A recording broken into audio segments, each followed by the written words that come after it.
57장 1절부터 21절에 있는 말씀입니다.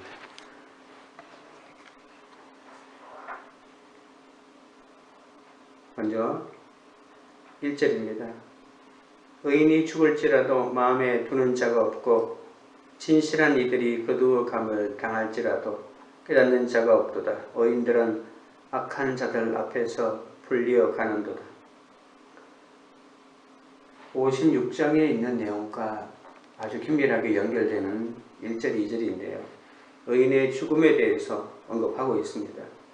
이스라엘의 지도층이 점점 더 자신의 안위와 쾌락에만 신경 쓰는 악순환에 사로잡혀서 많은 의인들이 지도층이 잘못 살아가고 있는 것 때문에 죽어가고 있는 상황을 말하고 있습니다. 그들의 눈앞에서 무슨 일이 일어나도 그 지도자들은 관심도 없고 볼 수도 없고 알지도 못한다고 말합니다. 의인들이 죽거나 희생되어도 아무런 관심을 두지 않습니다. 지도층의 지도력의 실패 때문에 대다수 백성은 무슨 일이 일어나는지 알지도 못한 채 의인들이 사회에서 사라지고 있습니다. 하나씩 둘씩.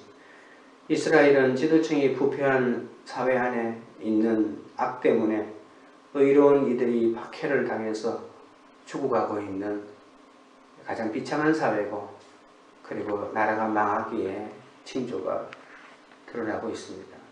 2절입니다. 그들은 평안에 들어갔나니 바른 길로 가는 자들은 그들의 침상에서 편히 쉬리라. 타락한 지도자들의 죄로 의인들이 죽게 되었지만 의인은 하나님에 의해서 악인들에게서 옮겨졌다고 이렇게 표현하는 거죠. 끝으로 보면 의인들이 악인에 의해서 죽은 거지만 하나님의 관점에서는 의인들이 악인에게서부터 옮겨졌다고 표현합니다. 사회에 악이 가득 차서 악의 승리를 의미할 수도 있지만 하나님의 은혜로 의인의 보존과 구원을 의미할 수도 있습니다. 다른 사람들은 이런 말을 도저히 믿지 않을 겁니다. 변명할 거리가 없기 때문에, 하나님이 세상에 있는 악을 통제할 수 있는 힘이 없기 때문에, 또 의인을 보호해 줄 힘이 없기 때문에 그랬다고 말할 수도 있거든요. 그러나 성경은 분명히 하나님께서 그 의인들을 악인에게서부터 보존하고 구원했다, 그런 의미로 봐야 한다고 말합니다. 의인들은 악한 사회에서 안전한 상태로 데려감을 당합니다. 의인의 마지막은 평안과 안식입니다. 의인은 세상에서 눈에 띄지 않게 살았던 그들의 삶에 대한 보상을 받아 더 나은 곳으로 옮겨집니다. 2절 뒷부분에 나와 있는 침상에서 편히 쉬리라고 하는 말이 의인의 죽음이냐 아니면 죽지 않고 다른 삶으로 옮겨지느냐, 여러 가지 의견이 분분한데요. 지도자들은 자신을 위해서 점점 더 많은 안위와 쾌락을 얻고자 자신이 가지고 있는 권력과 지위를 이용해서 계속해서 자기 길을 가지만, 자기 유익을 구하지만 만족은 점점 더 줄어들고 있습니다. 주위에서 양떼들은 잡아먹히고 의인들은 하나씩 둘씩 사라지지만 그 의인을 대체할 사람이 그 사회에 생기지 않는 것이죠. 그러니까 이런 사회가, 이런 공동체가 바로 망해가는 징조라고 볼 수가 있습니다. 적용 질문입니다. 죽음이 두렵습니까? 의인의 죽음은 영원한 안식으로 들어가는 통로임을 믿습니까? 둘째로, 하나님을 의뢰하는 자에 대한 부분입니다. 3절입니다. 무당의 자식, 간음자와 음녀의 자식들아, 너희는 가까이 오라. 너희가 누구를 희롱하느냐? 누구를 향하여 입을 크게 벌리며 혀를 내미느냐? 너희는 패역의 자식, 거짓의 후손이 아니냐? 이스라엘 백성은 선민이고 또 의인이고 자기들이 정말 종교적인 존재라고 생각하지만 오늘 3절에 있는 그들의 실제를 설명해 주고 있는 단어들이 있죠. 그들은 무당의 자식이요, 간음자와 음력의 자식이라고 하는데, 한마디로 말하면 우상 숭배자들이라고 말합니다. 이들은 서로 얼굴을 대하고 격렬한 대화를 시작합니다.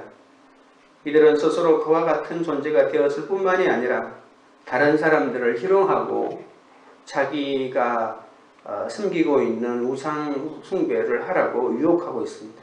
또한 이들은 패역의 자식, 거짓의 후손이라고도 불립니다. 이들은 하나님이 증오하는 온갖 우상 숭배와 악행을 수행합니다. 우리가 예언서에 나오는 패역이라고 하는 단어가 있는데 되게 어려운 단어죠. 가장 기본적인 히브리어 표현으로는 하나님으로부터 돌아서 나갔다라고 이렇게 보시면 됩니다. 하나님으로부터 돌아서 자기 길로 갔다라고 하는 단어가 이 뜻 속에 들어가 있습니다. 5절입니다. 너희가 상수리 나무 사이 모든 푸른 나무 아래서 음욕을 피우며 골짜기 가운데 바위 틈에서 자녀를 도살하는도다.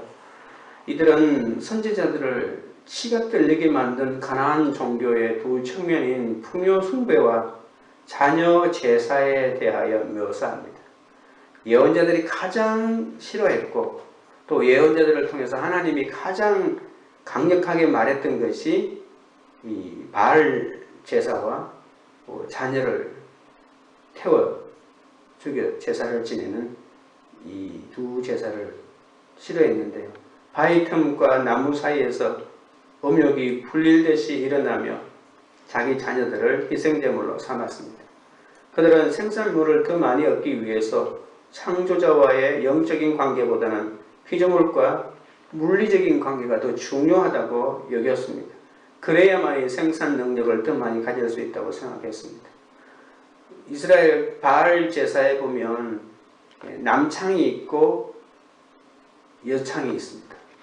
그래서 가나안 땅에 살고 있는 사람들이 풍요의 언덕을 입으려면 거기 자녀들, 딸들은 거기 가서 거기에 있는 남창들과 성적인 관계를 맺으면 풍요가 임한다고 말하고 있고요. 마찬가지로 거기에 있는 남자들도 그런 일을 했던 것이죠. 성적인 이러한 관계가 하나의 종교적인 예배를 드리는 하나의 과정으로 그들은 이해했기 때문에 그들은 그것이 그 신에게 드리는 예배라고 생각했던 거죠. 그들은 자신들이 원하는 것을 얻기 위해서 스스로 부추겨서 타락한 행동을 했습니다. 이스라엘 사람들은 항상 수단과 목적을 착각했습니다. 성적인 욕구는 경건한 자손을 얻는 것이 목적이라고 성경이 말합니다.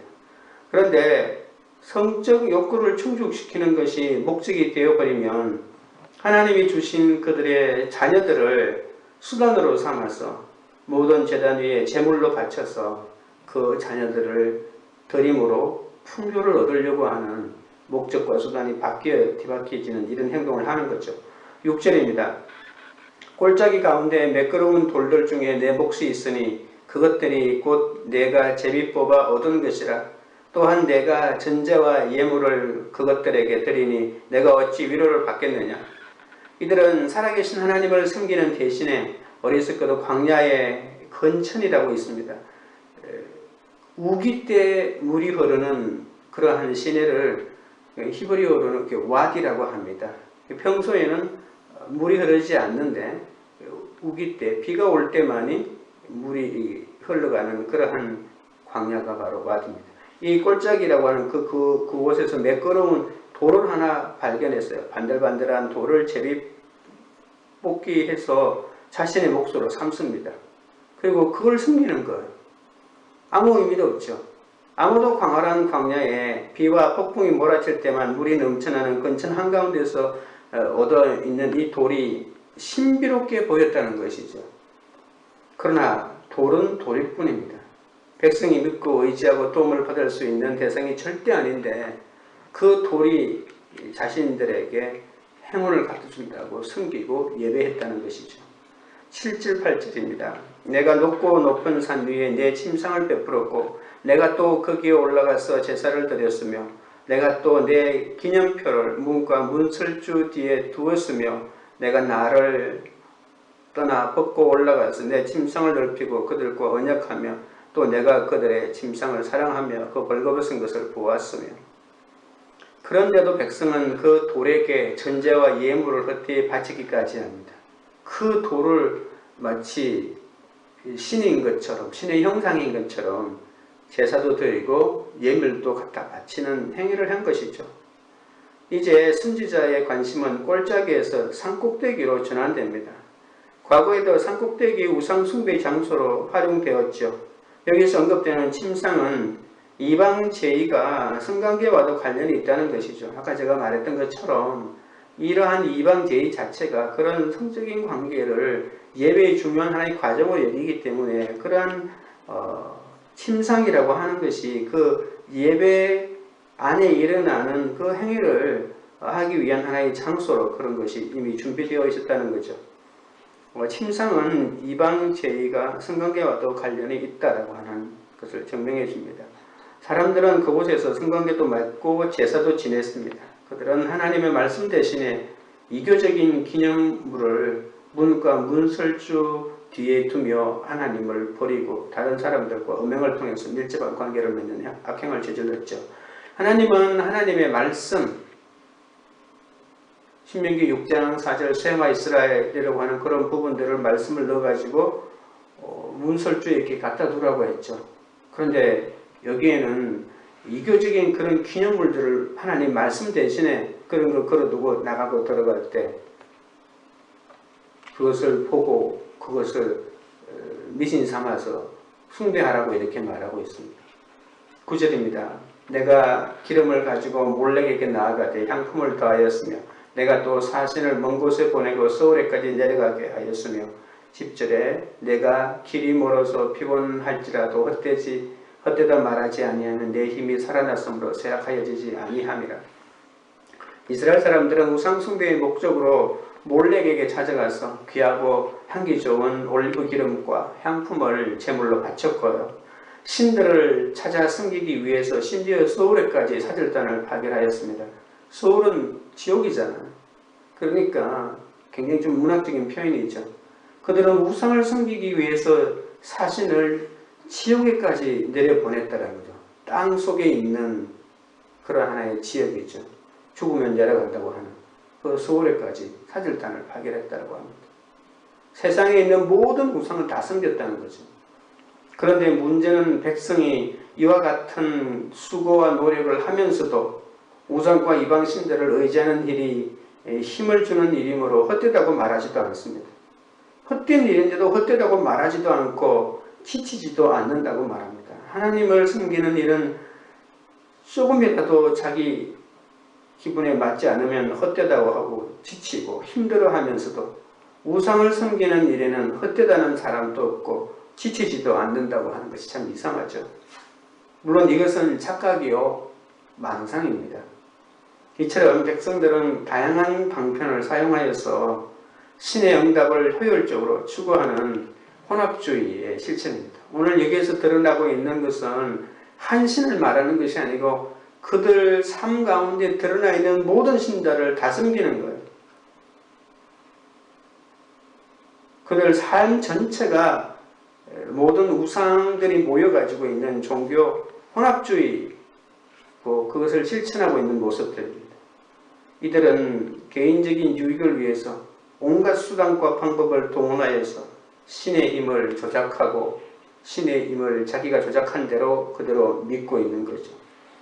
11절부터 13절입니다. 내가 누구를 두려워하며 누구로 말미암아 놀랍기에 거짓을 말하며 나를 생각하지 아니하며 이를 마음에 두지 아니하였느냐.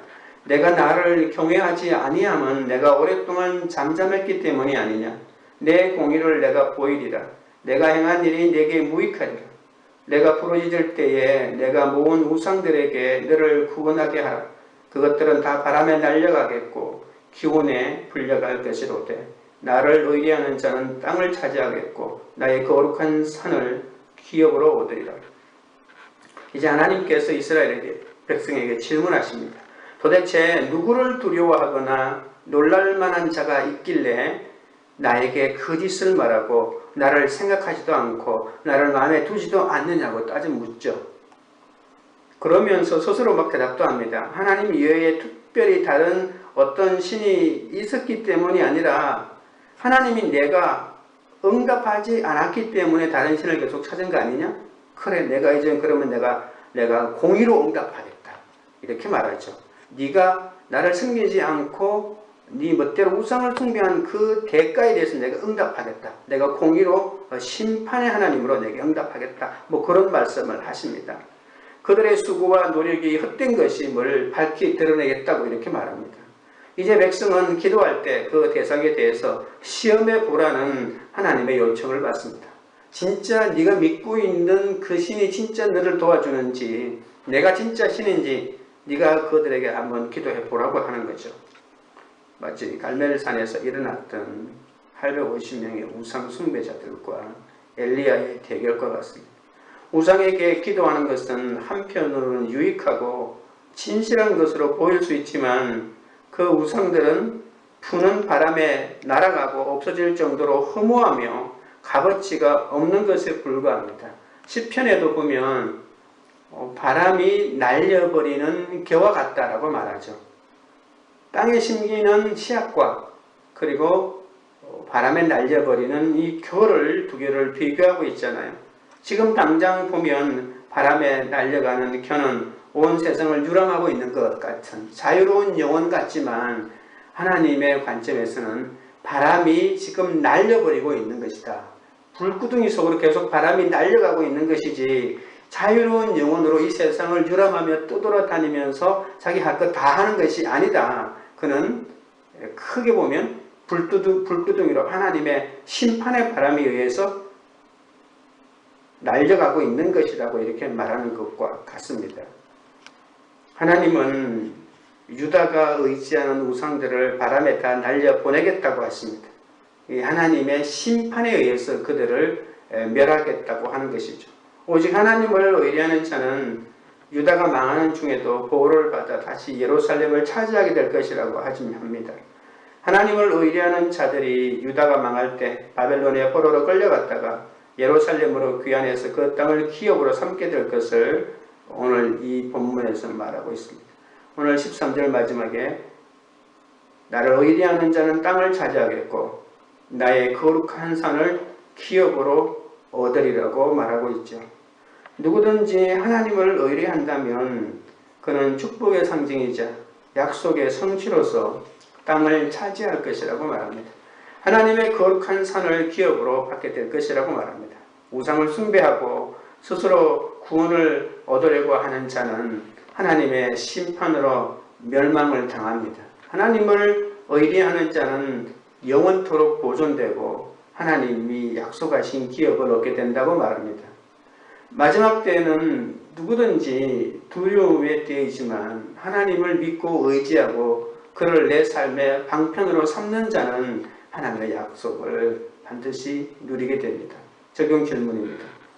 나는 하나님의 심판과 같은 사건에서 누구에게 부르짖습니까?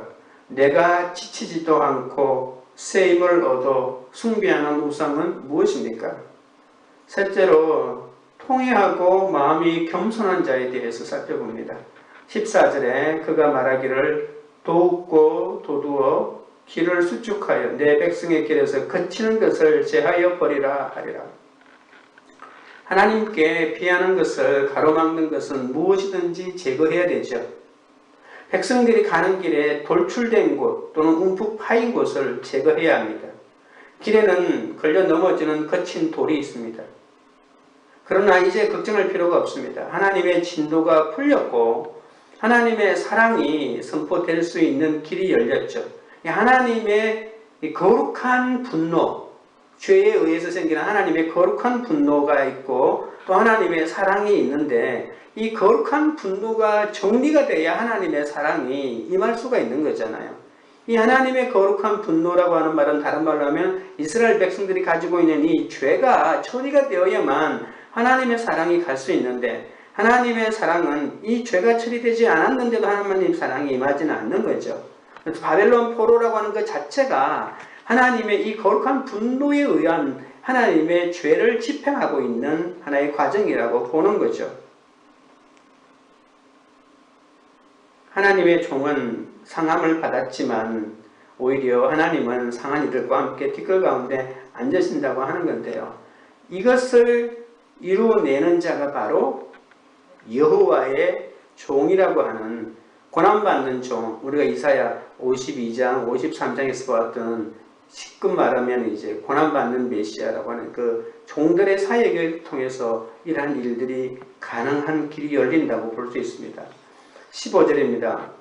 지극히 존귀하며 영원히 거룩하며 거룩하다 거하시며 거룩하다 이름하는 네가 이와 같이 말씀하시되 내가 높고 거룩한 곳에 있으며 또한 통회하고 마음이 겸손한 자와 함께 있나니 이는 겸손한 자의 영을 소생시키며 통회하는 자의 마음을 소생시키려 함이라. 하나님의 성품은 시간으로는 영원하시고, 오늘 15절 봐요. 시간적으로는 하나님의 성품은 영원하시고 공간적으로는 높고 거룩한 곳에 계시다고 말하고 있고, 또 성품은 거룩하다고 말합니다.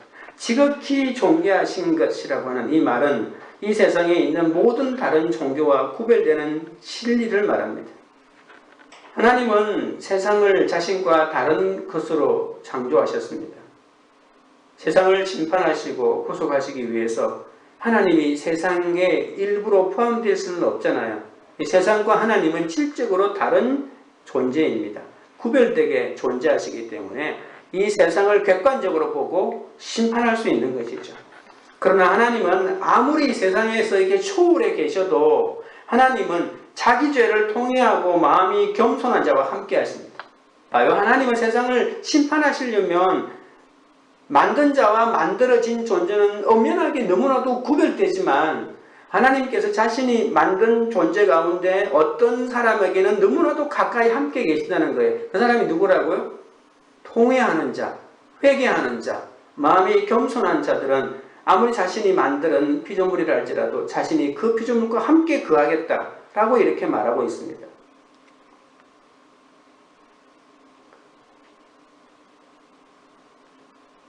통회한다는 것은 자기 죄를 철저히 누이치고 슬퍼하는 것을 뜻하죠.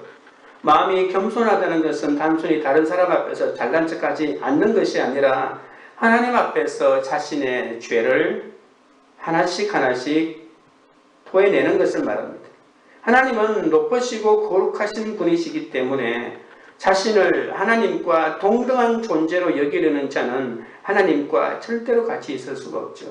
자기는 피조물인데 하나님과 자기를 동격으로 여기는 사람은 겸손한 사람도 아니고 하나님과 가까이 있을 수도 없습니다. 오직 하나님의 은혜로만 제사함을 받고 구원을 얻을 수가 있는 것이 깨달아지려면 하나님 앞에 자신을 낮추고 하나님의 하나님됨과 자신의 피조물됨을 구분하고 하나님의 은혜를 기다리는 그 자리에 들어가야 되거든요. 내가 낮아져야 하나님이 높고 거룩하심을 인정할 수 있습니다. 내가 하나님이다. 그렇게 하면 하나님을 제대로 알 수 없습니다. 하나님 앞에 내가 100% 죄인임을 고백해야 그 죄의 문제를 해결하실 수 있는 주님을 만나게 됩니다. 하나님의 은혜를 구하는 자야말로 진정 주님과 동행하는 자입니다. 하나님과 함께 살 소망을 가지려면 하나님과 자신들이 어떤 존재인지 깨달아야 합니다. 사람들은 하나님은 생명이 짓밟힌 자들에게 생명을 주시고 영혼이 갈아 없어진 사람에게 생명을 주신다고 믿어야 합니다. 거룩하신 분은 우리를 구원하시기 위해서 언제나 우리와 함께 있다고 생각하셔야 됩니다. 16절입니다. 내가 영원히 다투지 아니하며 내가 끊임없이 노하지 아니할 것은 내가 지은 그의 영광운이 내 앞에서 피곤할까 함이라. 어찌 거룩하신 하나님이 죄와 함께 살고 어이로우신 심판자가 죄인과 함께 살 수 있겠습니까? 하나님은 영원하시지만 하나님의 분노는 영원하지 않습니다. 하나님은 노하시지만 또한 사랑이십니다. 하나님의 끝없는 사랑 속에서 죄인을 의롭도 하고 하나님의 분노를 죽일 방법을 하나님이 발견하셨습니다. 조금이라도 자신이 가지고 있는 분노를 줄일 수 있는 방법을 발견하기 위해서 하나님이 얼마나 애썼는지 모릅니다. 조금이라도 우리가 사랑스러운 구속이 있으면 그것을 찾아서 발견하고 그 사랑할 만한 그 일 때문에 우리를 용서하시고 회복시키는 하나님이지 않습니까? 예수님은 한 명의 죄인이 하늘에서 큰 회개하면 돌아오면 그것보다도 큰 기쁨이 없다고 예수님께서 말한 적이 있죠. 영과 혼이 내 앞에서 피곤할까 함이라. 하나님은 끝까지 자신이 이 정당한 분노지만 이 정당한 분노를 계속해서 바라시면 내 앞에서 살아남을 영혼이 한 명도 없다, 이런 얘기죠. 그래서 내가 가지고 있는 사랑으로 너희들이 하나라도 용서받을 일이 있으면 내가 그거 가지고 다 용서하고 내가 내 앞에 있는 너희들의 영혼을 내가 회복시키겠다고 이렇게 말씀하시는 거죠. 하나님께서 정당한 분노를 줄일 방법을 발견할 수 없다면 인간의 영은 하나님 앞에서 쇠해질 수밖에 없습니다. 하나님의 분노가 점점 줄어들고 영원하지 않다고 하나님이 말씀하십니다. 인간의 죄를 속하기 위한 속죄제가 드디어 드려졌죠. 그건 예수님의 십자가의 사건입니다. 인간에 대한 공의가 이것으로 충족되었죠. 사람 중에는 속죄제가 필요 없다. 자신들이 문제를 해결할 수 있는 더 좋은 방법, 우리 죄를 씻을 수 있는 내가 발견한 더 좋은 방법이 있다. 우리 죄를 용서해주는 더 좋은 신이 있다. 이건 내가 만든 건데 하나님이 원하는 것처럼 그래 복잡하지도 않다. 내가 원하는 제사를 두면 다 용서해주고 오히려 축복을 준다. 이렇게 믿고 있는 사람들이 아직도 하나님에 대해서 저항하고 있습니다.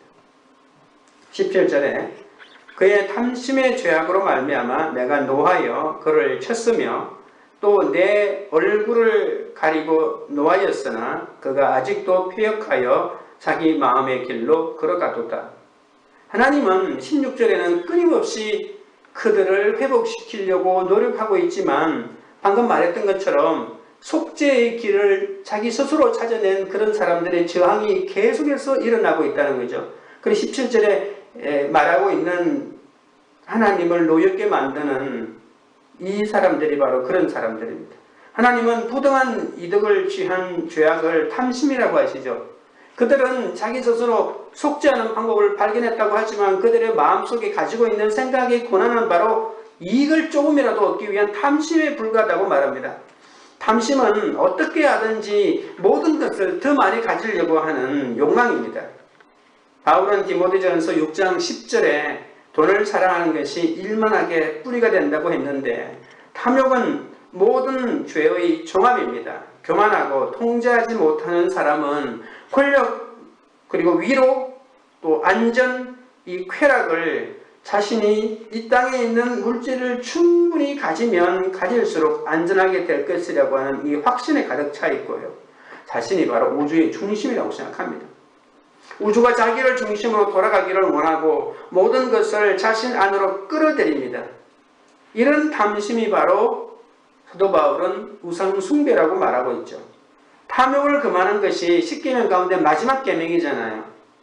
내 이웃의 것을 탐하지 말라라고 하는 게 이 탐심을 통제하는 것인데 아직도 패역한 자들 17절 뒷부분에 아까 말했죠. 패역하다고 하는 것은 하나님으로부터 돌아서 나갔다라고 하는 거죠. 돌아서 어디로 갔나요? 자기 마음의 길로 걸어갔다라고. 자기 마음대로 하고 싶은 대로 자기 욕망이 이끄는 대로 탐욕이 이끄는 대로 그렇게 하는 거죠. 이 패역이라고 하는 것은 하나님에게서 당당히 돌아서서 이렇게 하는 거죠. 탐욕의 우상 숭배를 멈추지 않고 자기 마음의 길로 되돌아갑니다. 패역은 돌아서 나간다는 뜻인데 하나님의 말씀이 선포되면 선포될수록 이스라엘 백성은 회개하는 것이 아니고 마음이 더 완악해지죠. 참 희한하죠. 이럴 수가 있냐고 말하겠지만 여러분 이사야가 자기가 소명사건을 받는 이사야 6장에 보십시오. 내가 너를 이스라엘 백성들에게 보내지만 네가 말해도 이스라엘 백성은 더욱더 한 명도 네 말을 안 들을 것이다. 네가 말하면 말할수록 그들의 마음은 더 완악해질 것이다 라는 것을 말하고 있잖아요. 이 이사야 전체 메시지의 핵심은 하나님의 말씀이 선포되면 선포될수록 그들은 더 완악해진다라고 하는 것이 있기 때문에 이러한 현상이 일어나는 것을 이상하게 생각하지 말아야 합니다. 18절입니다. 내가 그의 길을 보았은즉 그를 고쳐줄 것이라. 그를 인도하며 그와 그를 슬퍼하는 자들에게 위로를 다시 얻게 하리라. 임박한 진노를 피하라는 선지자들의 선포는 백성들을 하나님께 돌이키게 하지 못했습니다. 히스기야나 요시야가 종교개혁을 일으킬 때는 조금 나아지는 듯 보였어요. 그런 왕들이 태어나서 왕에 올라서 개혁을 일으키면 세상이 조금 바뀌는 것 같았어요.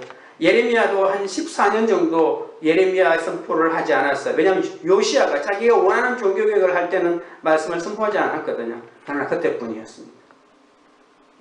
이제 하나님께서 영원히 분노하지 않으시려면 어떻게 해야 할까요?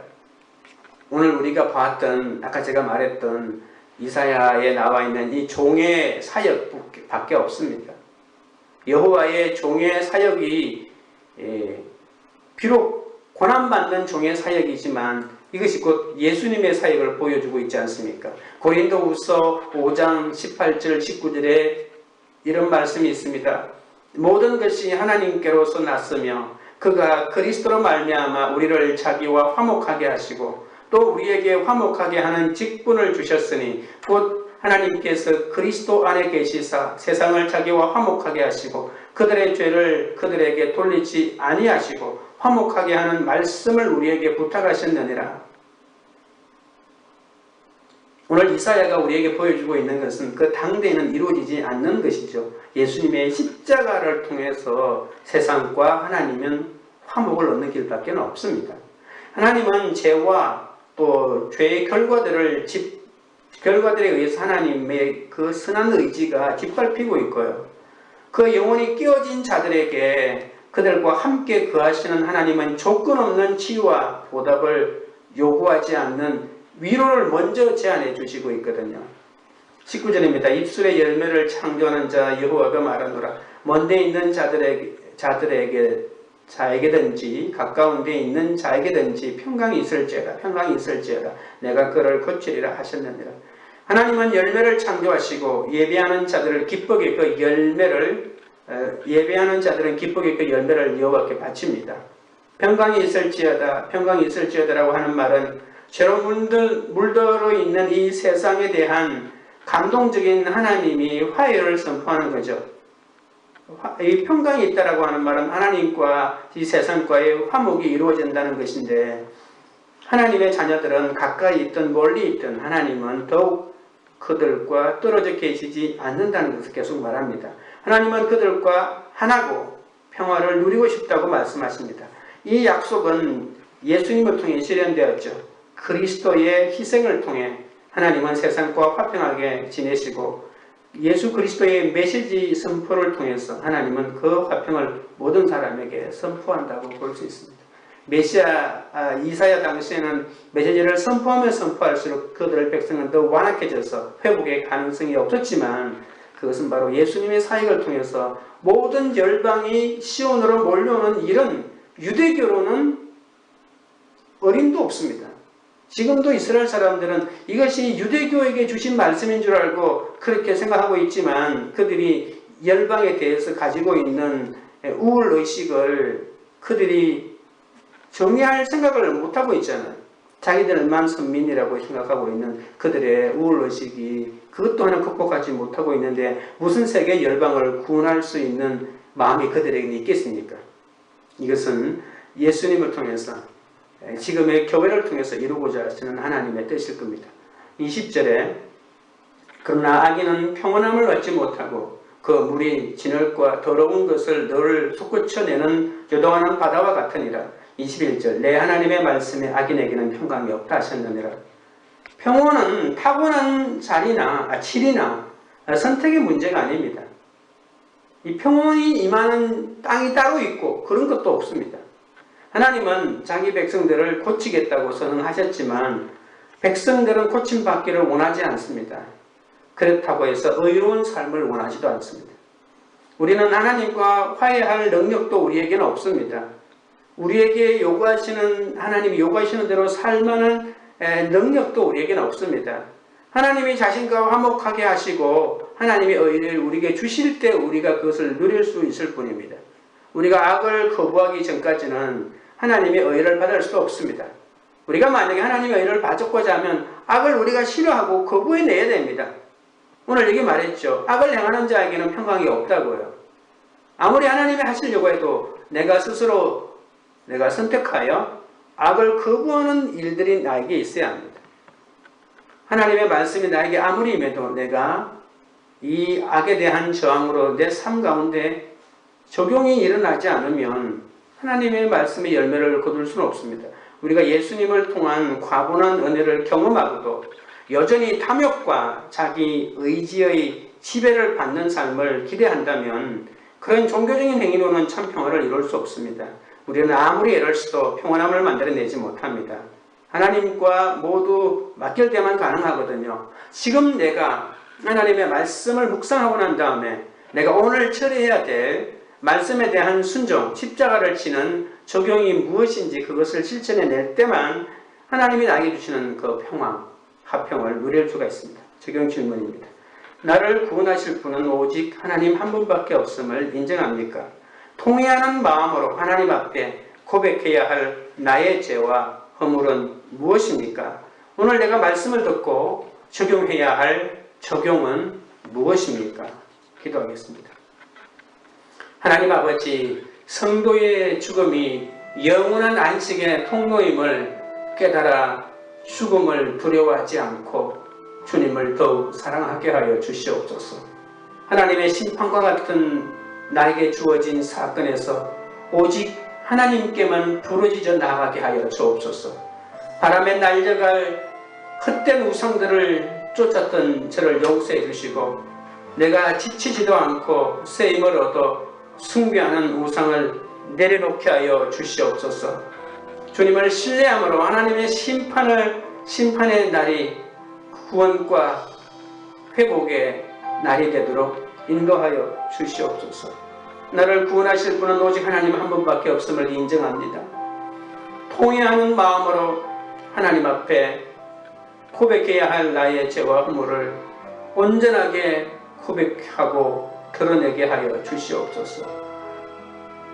저의 연약함과 죄를 통회하며 겸손히 주님의 은혜를 구하는 매일매일이 되도록 인도하여 주옵소서. 우리가 죄를 회개할 때 말씀으로 회복시켜 주실 하나님을 신뢰하고 일어서게 도와주옵소서. 날마다 우리가 하나님의 은혜 가운데 말씀 가운데 누리게 될 영광을 바라보게 하여 주옵소서. 코로나 바이러스가 다시 확산되지 않도록 지켜주시고 이 어려운 시기를 주님의 주시는 은혜로 잘 극복하게 도와주옵소서. 통회함으로 100년 전에 부흥을 얻은 우리 민족이 다시 주님 앞에 엎드려 새로운 은혜를 구하게 하여 주옵소서. 광교리들 교회가 오직 하나님의 은혜로만 죄사함을 받고 구원 얻음을 깨닫게 하시고 하나님 앞에 낮아질 대로 낮아져 그분의 은혜를 기다리는 공동체가 되게 하여 주옵소서.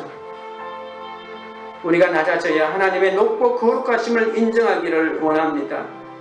하나님께 속해 있음을 알아 세상의 가치인 우상을 버리고 말씀대로 믿고 살고 누리는 거룩한 공동체가 되게 하여 주옵소서. 오늘 하루의 삶도 주께 의탁하오니 인도하여 주옵소서. 예수님의 이름으로 기도드리옵나이다. 아멘.